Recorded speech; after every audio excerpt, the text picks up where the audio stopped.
Shut up and sit down. Welcome to the Big Blue Offensive Podcast with Mike Trainer, Jay Jules, and John Depot.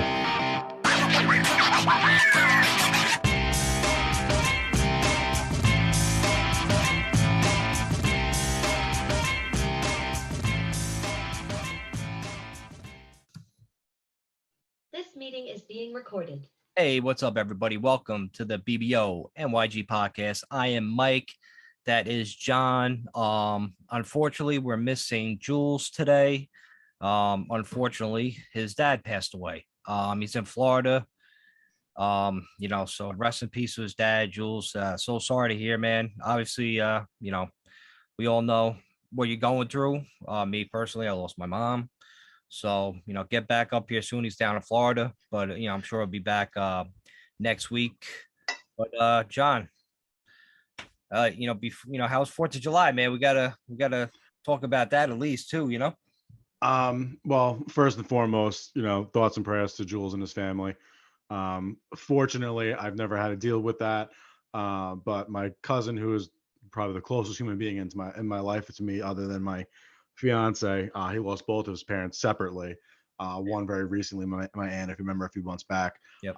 So being on, one degree removed from that, I just, it's heartbreaking to hear. But on a lighter note, Jules, we're all thinking about you. We love you, man. So on a lighter note, 4th of July was awesome. I went with my brother-in-law to Pennsylvania, packed up the fucking car again with fireworks.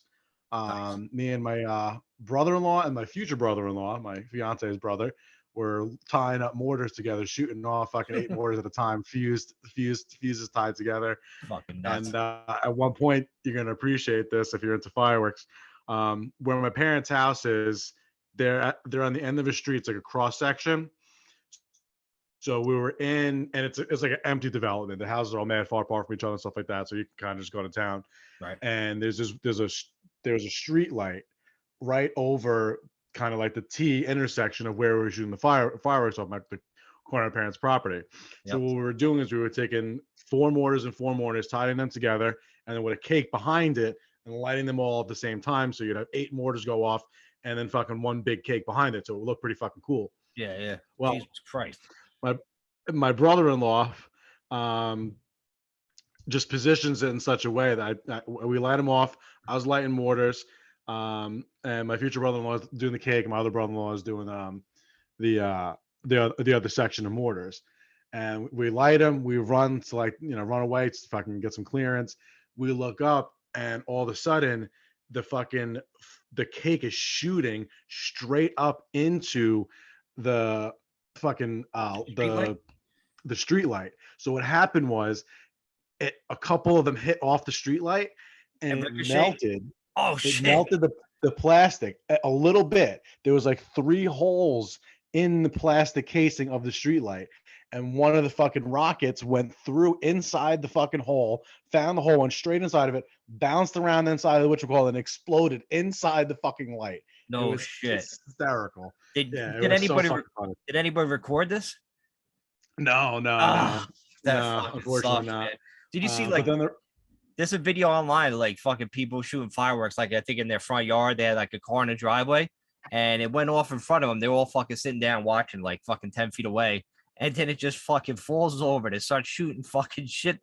They have women are carrying their babies running inside the house, and then one fucking it fucking shot to the side where a car was. It looked like the car was going up in flames, but I guess they had a bag of fireworks to the left of the show, and that caught on fire, and it was fucking all over the place. Yeah, if you scroll through Twitter, just look up fireworks. I'm sure you'll see it, but it was fucking insane. Yeah, it was insane. All I did was I just went to a barbecue, and then after that I came home and I was just chilling, at my pool with my dog. And if you look at the Mix It Up pod _ the BBO NYG podcast on Instagram, if you follow us on there, you could see my reel.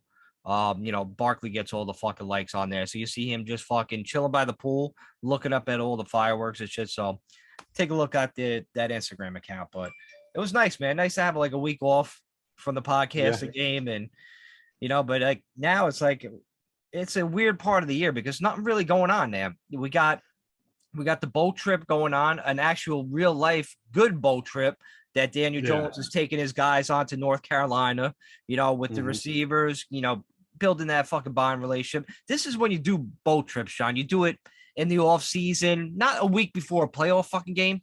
Bro, in between, there's 6 days in between games, and he's going on a fucking boat, and then fucking still saying about it. And this is where I was like a little bit upset with Victor Cruz, because if you remember a few months back, and it was maybe even last offseason, he was like, I stand behind that decision to go to Miami. You don't understand this and that. And he's telling the story about how wild the trip it was. And it was like, bro, you just told everyone that for like 3 days straight, you got like 2 hours of sleep a night, flying crisscross across the country, in your same clothes, having to go shop and do this and that. Like, you got a Super Bowl ring, Vic. Like, you knew what it took. Like, you came into the league, and then boom, you had a Super Bowl ring immediately. And you got to play with the likes of fucking Justin Tuck, Eli Manning, obviously, and some of those guys. And, for you not to, all these years later, not recognize that at least it was a misstep of some kind, but to stand behind it just kind of bothered me. Yeah, it bothers me too, man. He definitely should know better. But he probably got caught up in that fucking limelight. The fucking, the yachts, the boats, the women, the weed on the fucking boat, the alcohol. I get it, but you're an NFL player, man. The NFL, not for long. Like, literally, that's the thing that they say inside the league. Not for long. You're not going to be here long. Average career is 4 years, and that's considering guys with like Brett Favre and Eli Manning who played for fucking 2 decades. Right. Like, the average guy is only going to be there for a few years, especially with the injury risk that's inside the league. The NFL's tough because there's not really much of an offseason like what we are right now, the 6-week period in between to training camp.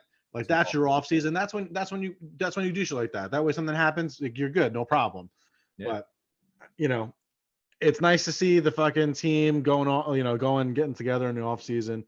It's nice to see them, the building camaraderie and all that shit.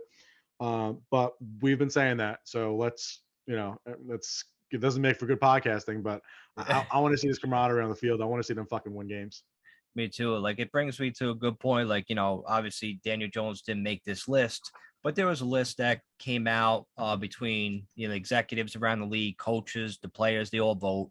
So it's the top 10 quarterbacks of 2022. So it leads us going into, 2022, 2023 season. So here's the list. Aaron Rodgers, number 1. Then it's Patrick Mahomes, Josh Allen, Tom Brady, Joe Burrow, number 5. Stafford, number 6, Super Bowl winner. Justin Herbert, number 7. That really irks me because he's a guy I wanted. Not going to front. I wanted him, but he's decided to stay in school like a good boy.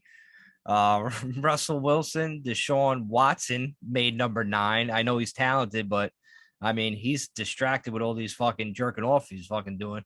And Dak Prescott makes number 10.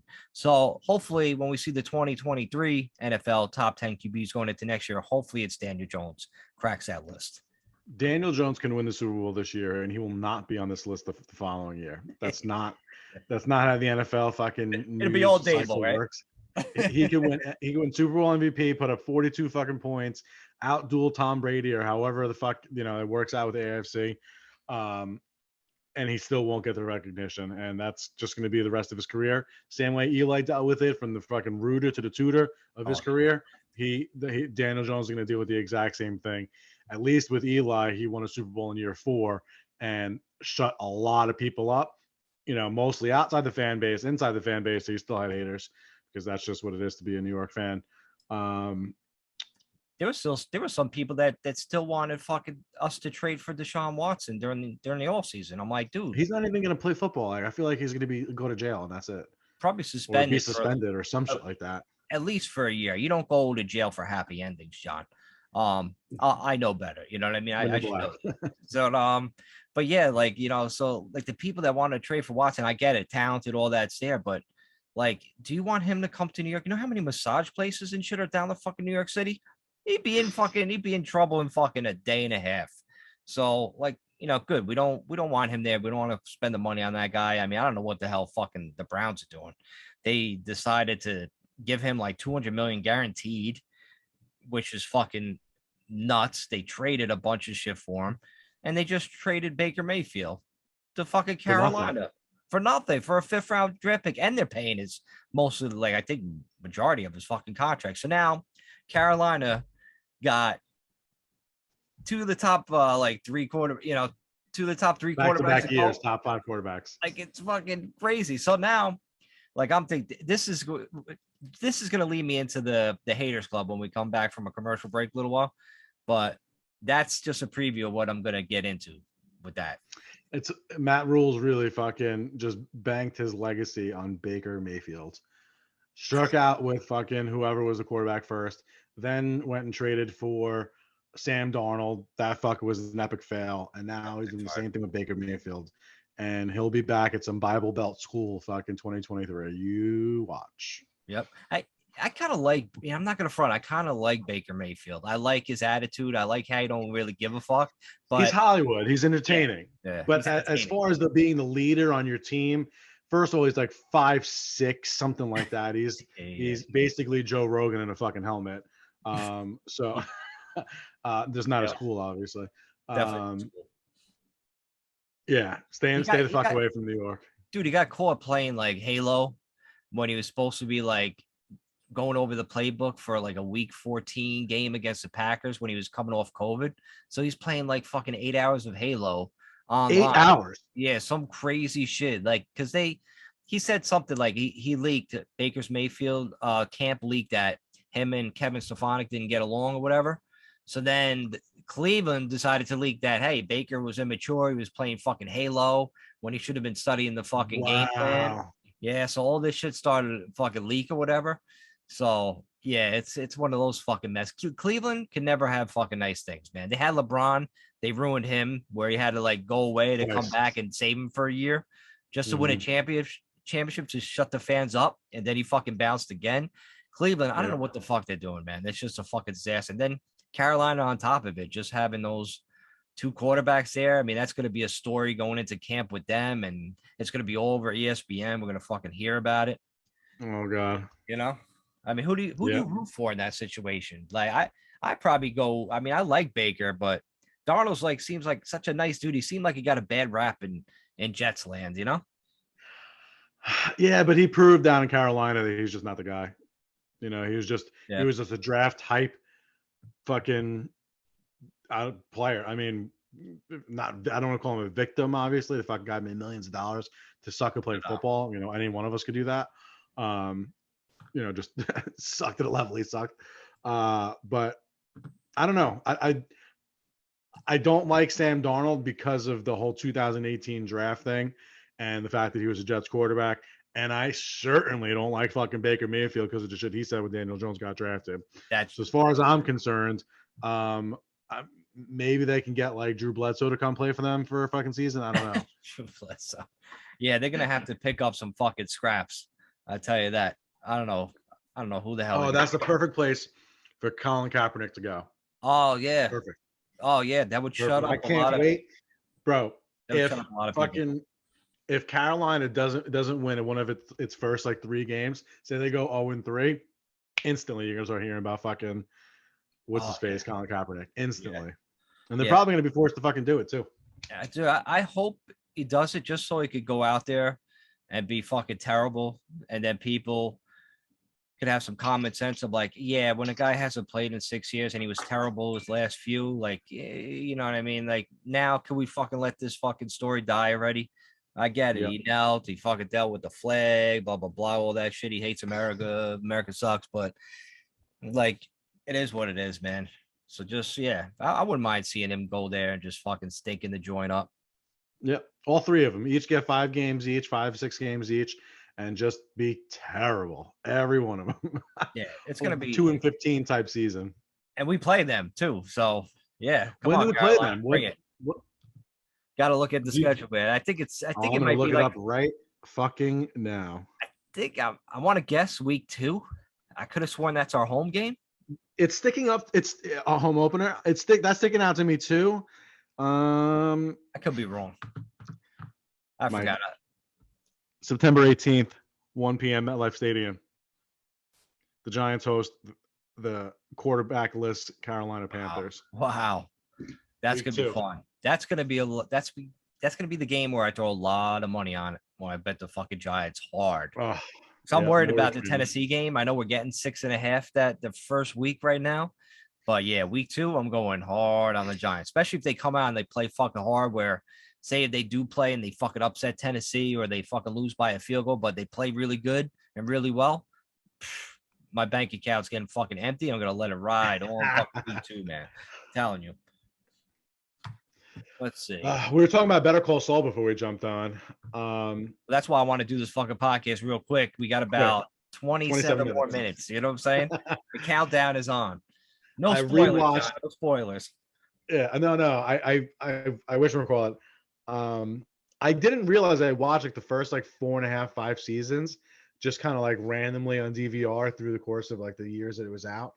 But I decided I was like, I don't remember enough of the minor details to like just watch season 6 without kind of starting over again. And it was like the best TV show watching decision I made fucking since the pandemic started, I think. So many things I misremembered about the show that watching it through a second time was just like, wow, this is completely fucking different. Completely fucking different things that I was thinking about happened, that like with his brother and stuff like that. Like I thought it was such a bigger focus of the show, and it ended up, only a season that it really took up. And then the way him and Kim Wexler's fucking shit goes, like it was just like Crazy. way better. I don't know if it was because I watched Breaking Bad, and then the second that I finished Breaking Bad, I started watching Better Call Saul, and it just didn't have the same flavor, so to speak. So maybe I didn't think of it in as good a light as I should have. You needed a break. I completely caught. Yeah, Mike, I'm sorry. You needed a break. Yeah. I completely caught up. I watched Better Call Saul first, and now I'm caught up to fucking tonight, which I can't wait to watch. And I actually restarted watching Breaking Bad again, which it's just so fucking good. Dude, that's what I'm going to start doing after Better Call Saul, because there's only 6 more episodes starting tonight. Yeah. It's just 6 more. Yeah, 6 weeks. Yeah, 6 weeks. It's fucking, and then all of a sudden the first giant preseason game will happen after Better Call Saul's finished. So, but after that, I tell you, right, I'm going to fucking start watching Breaking Bad over again.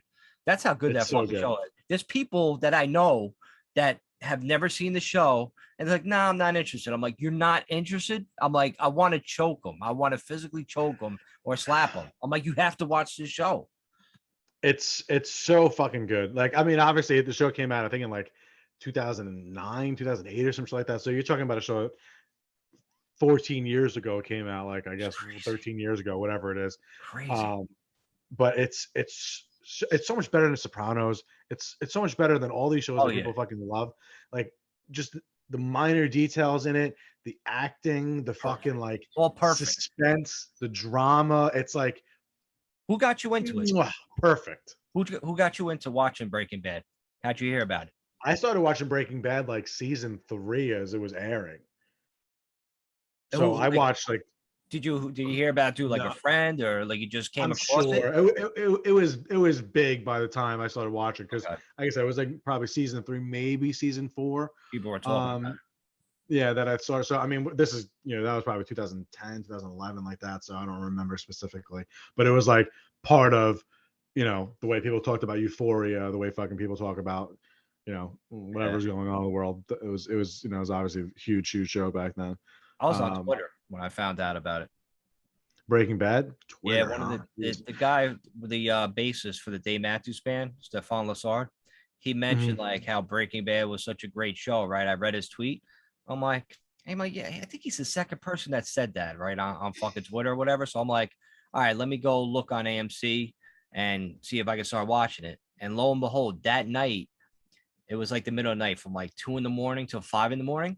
They were re-airing from season 1, the very first pilot. Wow. So I hit record. So I was recording like 3 shows overnight. So I was like, all right. So the next morning I get home from work, I watched it, right? Dude, I watched 3 straight, because it was recorded 3 episodes a night. I watched 3 straight right there. I was like, holy shit, this is so fucking good. And it was doing 3 shows every night during the weekday. Yeah. So I would rush home from work. I'd fucking get shit done. I'd rush home. I was like, fuck the gym, fuck eating. I'm like, I gotta go watch fucking Breaking Bad. I was fucking going home, watch it. It was fucking perfect. It's just so perfect, man. Perfect show. So good. And one of the nice things about it, like what people don't usually do, like they'll watch a movie a bunch of times, they'll listen to a song 1,000 times, but rarely people go back and watch like a show in its entirety multiple times over again. That's And great. even if you do, especially if it's like a comedy show, you kind of know what jokes are coming. It's hard for it to be as good. But shows like Breaking Bad, Game of Thrones is like this too. Watching it a second and third time, you know so much more of the intricate details as things are developing that you can appreciate the Yeah. show even more. It's like almost like expanding your palate so much so that like now you're a fucking sommelier and you can, you know, you've had wine before, but Yeah. now you can really appreciate the fucking notes of this and this and this and that. And it's the same thing with the show. It's every time I watch, the fourth time watching it through, and it's just like every episode's like perfect. Yeah. And It's so fucking good. hopefully Better Call Saul finishes on a strong note those last 6 weeks. But so we got about 21 minutes now, so we're gonna take a quick commercial break. Right, all right, go ahead, John. We can take the break first to give you a second to ponder on this. I can't imagine AMC nor the creators of the Breaking Bad universe are done with the Breaking Bad universe and the cash cow that it is in 6 weeks. My guess is probably within the next 6 months or so, we'll hear about a third show, maybe a sequel past El Camino, whatever. So if you want to take the commercial break and think about it for a second, what do you think? Like, what character would get the spinoff, or who would you give it to as for like the third installment of the series? Jesse, hands down. I'm not gonna go to commercial break yet. It's Jesse. Okay. Dude, Really? because we all seen like Walter White, we seen his character, what he all went through, but he kind of dragged Jesse into it, and Jesse escaped. I want to see like because Jesse, I mean, he escaped, but he's been through like so much trauma. I want to see what the fuck happens to him later on in life. We all know fucking Walter's fucking, you know, if you haven't seen it, he's dead. You know what I'm saying? So I think he's dead. Yeah, I don't know. But spoiler alert. Yeah. But Well, yeah, they actually Vince Gilligan actually like doesn't confirm or deny that his him being dead. They never like they never said it, showed right? his gravestone like they did in fucking Iron That's Man. true. You know what I mean? That's true. A lot of things So, just he keeps the door open for a lot of fucking things. But why all right, wouldn't you? yeah, why wouldn't you is right. I can't wait to go fucking watch this shit. All right. So we're gonna take a quick commercial break. We'll be right back to talk more Better Call Saul and some Haters Club. We'll be right back on the BBO Ooh. NYG podcast. All right, we are back on the BBO NYG podcast. I am Mike. That is John. We're talking Breaking Bad, Better Call Saul. We're talking Giants. We're talking around the NFL, but it's that time. Your all favorite new little thing we got going on. It's the Haters Club, man. It's a nice segment. You know, we just like to hate or debate. You know, people come at us on Twitter, on social media sometimes, but sometimes we have to go against the people that just say some dumb, ignorant shit. Welcome all you ignorant ass bitches, critics, complainers, disgruntled rappers, and racists especially, to the 9th annual International Player Haters Ball. Oh man, hate, hate, hate, hate, hate, hate, hate, hate, hate, hate, hate, hate, hate, hate, hate. So I got a nominee, John. This is my nominee for this week's Haters Club, and it's gonna be Jalen Ramsey and Chris Carter, because going back to the 2019 draft when we took Daniel Jones, number 6 overall, these guys came out and said the Giants were racist. So basically, Jalen Ramsey, he kind of like, you know, heavily insinuated in a tweet that if Dwayne Haskins had been white, the Giants wouldn't have nabbed them at number 6. He's like, bet, you know, his tweet was like, I bet if Dwayne was, then he's like, ... never mind. You know what I mean? So he's like, and then Chris Carter, we all know him, like he's got a lot to say. He came out and say basically it's the same shit. You know what I mean? So that's my 2 nominees, those fucking 2 guys. I know we kind of talked about it before, but I was just thinking with all, you know, the Baker Mayfield trade and how Sam Darnold, how those guys' career trajectory went off and they haven't really done anything. And now they're both in Carolina. So it's like, I don't know. Right now, the Giants are kind of like, they're still floating around, man. So this is the year. So I think they did okay as a racist organization. As a racist organization who's cherishes its fucking cornerstone players like Michael Strahan, Lawrence Taylor, Carl Banks, Right. Harry Carson, and all the other guys that they fucking hold as royalty in the fucking building. But yeah, they're the racist organization. That's just it's a victim of being a New York team. If they played in fucking Milwaukee, no one would give a fuck about who if they had a black quarterback or a white quarterback or anything else. They would be like, not even a subject. But because it's New York, because it's specifically the Giants, that's what's going to be a conversation point. I used to love like talk about it and bring a shit, but then, unfortunately, Dwayne Haskins, tragically passed away, man. And now, like, I feel bad like busting balls about like I used to love to go at it, but it's like these NFL executives, they get paid, man, to do background checks, to go like judge people's character, judge NFL, characters that they're coming into the draft. And like Dwayne Haskins, like he made a bad choice. He was like 2.5 times the legal limit of alcohol in Florida. It was like 5 a.m. or what, 6 a.m, 6:30 a.m, whatever. He's still drunk. So like obviously he wasn't probably drinking until 6, but to be still 2.5 times the legal limit on drugs, obviously it's a bad choice, but that's where the character concerns come in for these guys coming into the league. And you don't want to take that chance if you're drafting potentially your franchise quarterback. So like to just judge a book, and say, oh, because he's black, because he's white, this and that, dude, NFL executives, they don't give a fuck. They only care about if a guy could get them wins. They could be green, orange, they could be a tranny, like they could be fucking anything. You know what I'm saying? Well, maybe not that, but you know what I'm saying? They don't give a fuck about they don't give a fuck about like, black and white in this fucking league. Let me fucking tell you, it's all about getting W's and getting wins. If you can get them wins, it's about that green. That's the green color, man. The green. That's all it's about.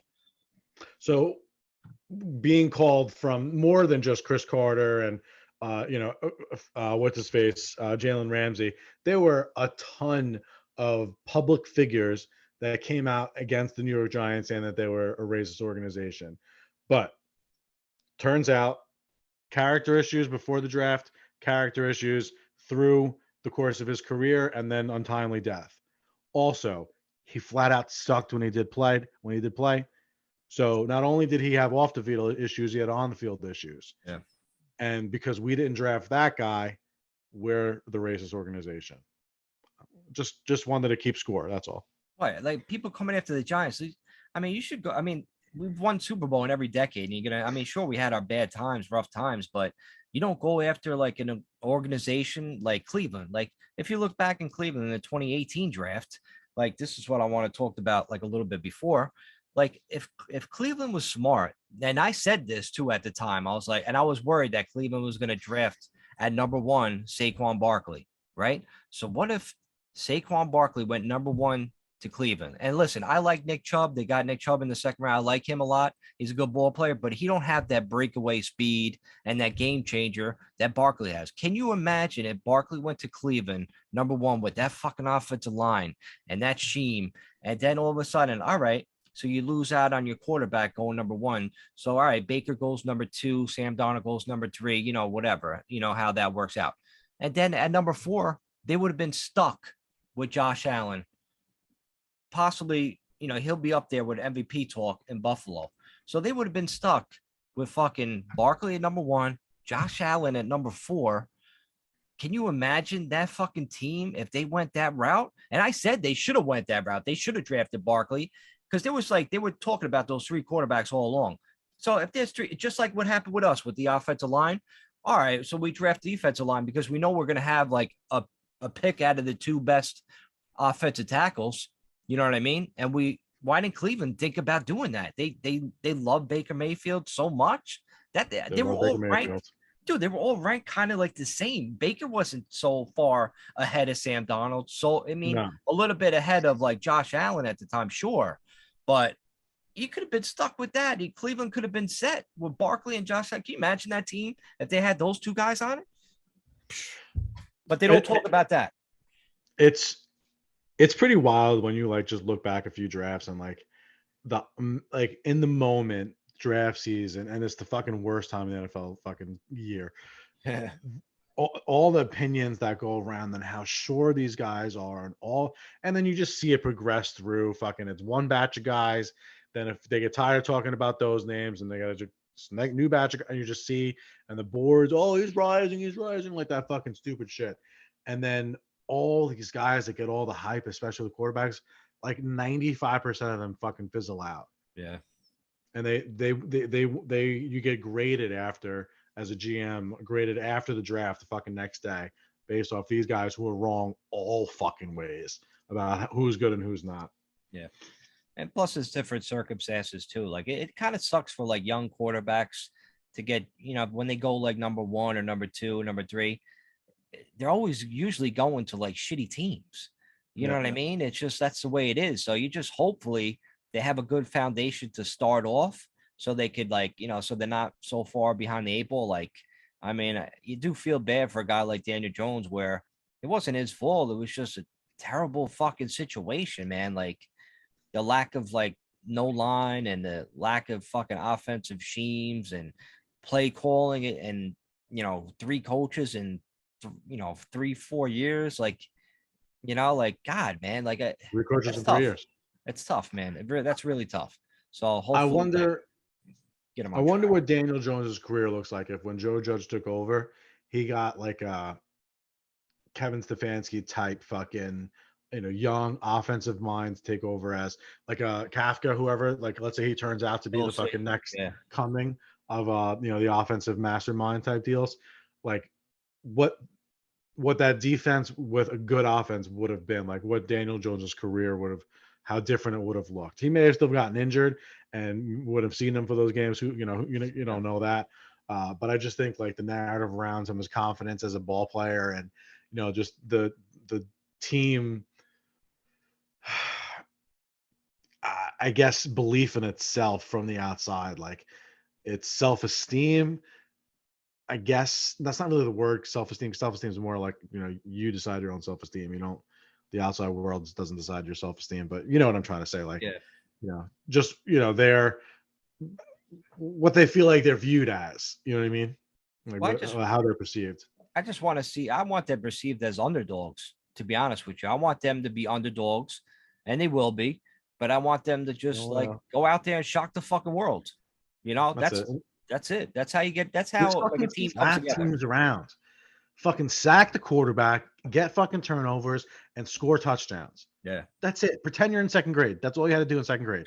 Do the same shit. Right. It'd be nice. A young team. Hopefully we're going to be well coached going to the future. Hopefully next year we turn a lot of fans around. So stop being bitches. And we could all be a family, be one big giant family. But let's wrap it up, John, because you know what? It's Better Call Saul time. I'm going to need a little break. I'm going to need to fucking toke up a little bit before I watch James McGill and do his thing with Kim Wexler. All right. So, follow us, on Twitter, BBONYG Podcast. Like, subscribe to the podcast. Tell your friends about it. And you know what? If you just listen to us, if you don't watch us on YouTube, just listen to the commercials so we could get paid and we could get some T-shirts made up. I'm dying to get some T-shirts made up. I know I got the list of people that have been guests or been fans of the show that DM'd us. I still got your names and addresses saved. Once we get the shirts in there, I'll start sending them out. Hopefully we'll get it done before the season starts so we could all rock our BBO NYG podcast wear. But John, anything last before we go?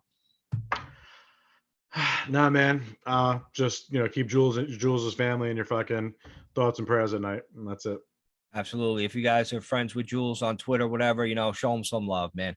So feel better, Jules. We'll see you next week, buddy. All right, guys, we out on the BBO NYG podcast. Peace.